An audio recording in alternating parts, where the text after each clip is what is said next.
कोई भी नंबर है, हमें नहीं पता कौन सा नंबर है। अगर उस नंबर को मैं 60 से डिवाइड करूं तो मेरा रिमाइंडर 20 आता है। अगली लाइन में बोलेगा अगर उसी नंबर को आप डिवाइड करो 15 से यानी कि 15 से तो रिमाइंडर क्या है। कोई नंबर है, हमें नहीं पता कौन सा नंबर है। मान लेता हूँ मैं भैया वो नंबर n होगा। अब समझ में आ रहा है कि भाई कोई n नंबर है जिसको मैंने 60 से डिवाइड किया और रिमाइंडर 20 आया। अब उसी n नंबर को कोई भी है उसको 15 से डिवाइड अगर मैं कर रहा हूँ तो कितना रिमाइंडर आ रहा है, राइट। पहले इसकी शॉर्ट ट्रिक समझो, अब फिर वो शॉर्ट ट्रिक क्यों बनी उसका डिटेल में एक्सप्लेन करके आपको समझाऊंगा, समझाया जाएगा कि ऐसा हुआ ही क्यों सर। सीधा सा लॉजिक है, ये जो नंबर है ना ये हमेशा इससे डिवाइड होता हुआ मिलेगा। देखो 15 चौके 60 आ रहा है, ठीक है जी। अब इसका आंसर निकालना कैसे है, कुछ भी नहीं करना इसमें। ये 15 है ना, इसको इससे डिवाइड कर दो यानी कि ये कर दो, ठीक है।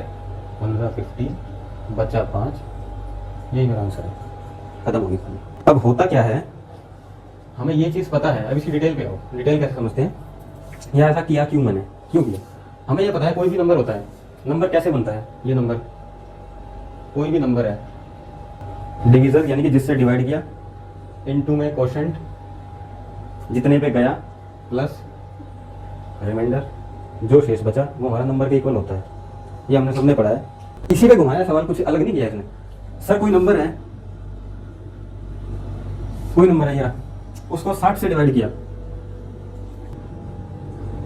60 इंटू में क्वेश्चन तो ऐसे आएगा मल्टीप्लाई, कितना रिमाइंडर शेष बचता है 20। यही तो बोला उसने। उसी सेम नंबर को वही सेम नंबर फिर से ले लो, कितने से डिवाइड किया, 15 से डिवाइड किया तो क्या रिमाइंडर शेष बचेगा, ये लाइन बोलिए। अब इस 60 को मैं क्या लिख दूं, इसको मैं 15 इंटू में 4 लिख सकता हूँ, और इंटू में क्वेश्चन तो है ही है, मतलब वही सेम नंबर को 15 से डिवाइड करने पे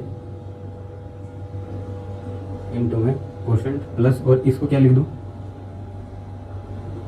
कोई मैंने बहुत बड़ा गुना तो नहीं कर दिया, 20 को 15 + 5 लिख दिया, शेष रिमाइंडर ये बचता है, ठीक है।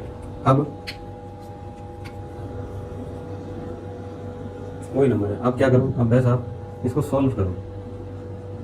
15 मेरा कॉमन आया, 4 इंटू में क्वोशंट प्लस 1 एंड प्लस 5, ठीक है, प्लस 5 ये बच गया।